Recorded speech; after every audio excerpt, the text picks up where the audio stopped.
চা দিয়েই ভিডিওটা শুরু করলাম। শুভ দুপুর বন্ধুরা। এখন কিন্তু ১২টা বাজে। আমি ১২টার সময় চা বসিয়েছি। সকাল থেকে চা খাওয়ার সময় পাইনি সেটা বলবো না। চা খেয়েছি একবার ঘুম থেকে উঠে। স্নান করেছি, চা খেয়েছি, সবই করেছি।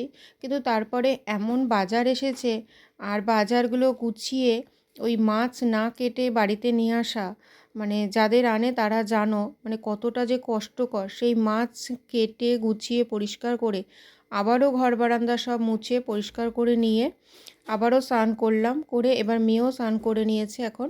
তাই দুজনে মিলে বসে এখন একটু চা খাবো। প্রচণ্ড ঠান্ডায় ধরেছে, মনে হচ্ছে যেন এত শীত করছে না, এতক্ষণ ধরে জল ঘেটেছি কিন্তু ঠান্ডা সেইভাবে পড়েনি। তাও দুপুরবেলা এখন একটু চা খেয়ে নেবো, টিফিন বানানোর সময় পাইনি, আর ঝটপট করে এদিকে রান্নাটাও করে নেবো।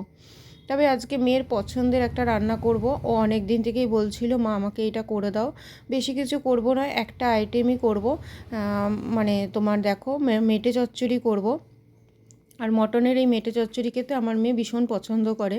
আর ওদিকে ছোটো হাঁড়ি করে ভাতও বসিয়ে দিয়েছি। কড়াইতে একটু বেশি করে দেখো তেল দিয়ে দিলাম, দিয়ে আলুগুলোকে ভেজে তুলে নেব।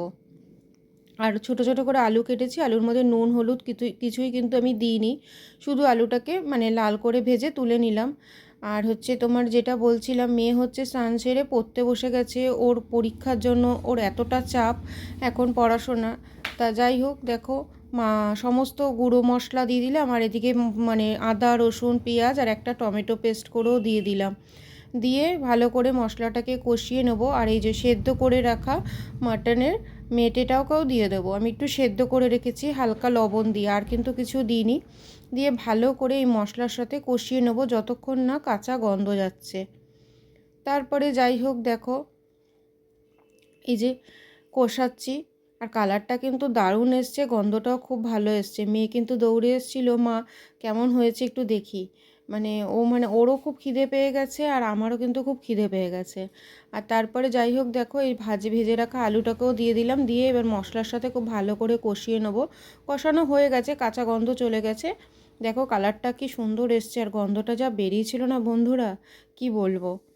তা যাই হোক দেখো, এবার হচ্ছে একটু গরম জল করে রেখেছি, অল্প করে জল দেবো, বেশি জল দেবো না।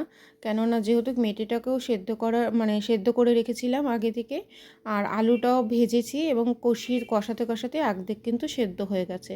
তাই খুব বেশি ঝোলের প্রয়োজন নেই। আর আজকে আমি বেশি কিছু করব না, তার কারণ হচ্ছে কালকে সোমবার, আমার নিরামিষ আছে। তাই বেশি কিছু করলেও সেই থেকে যাবে, ফ্রিজে রাখতে হবে, ভালো লাগে না সেগুলো। আর বাসি খাবার খেতে না আমি একদম পছন্দ করি না, আমাদের বাড়ির কেউই পছন্দ করে না।